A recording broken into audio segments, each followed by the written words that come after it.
127 kilogram आयेन बेरेखा गांजा जब्द खालामदों मासबाद पुलिसा। गांजाजों लोगोसे सासे सुबुंखौ खादों मासबाद पुलिसा।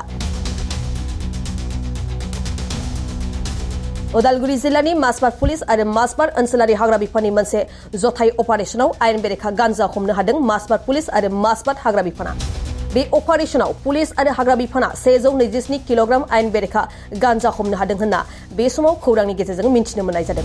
127 किल'ग्राम आयेन बेरेखा गांजाजों लोगोसे गांजा फालांगिजों सोमोन्दो थानाय सासे सुबुंखौ पुलिसा हमदों। खौरांनि गेजेरजों मिन्थिनो मोननाय बादिब्ला मासबाद पुलिस आरो मासबाद ओनसोलारि हाग्रा बिफाननि मोनसे अपारेशनाव अरुणाचल प्रदेशनिफ्राय गांजा लाबोबाय थानाय समावनो अपारेशन हानजाया गांजाजों लोगोसे सासे सुबुंखौ हमनो हायो आरो हमजानाय गांजा फालांगिरिखौ पुलिस सुलुंनिफ्राय मिन्थिनो मोननाय बादिब्ला लालफानि पुलिस थानानि सिङाव थानाय रुपाजुलि गामिनि लालथा बसुमतारी होनना मिन्थिनो मोननाय जादों।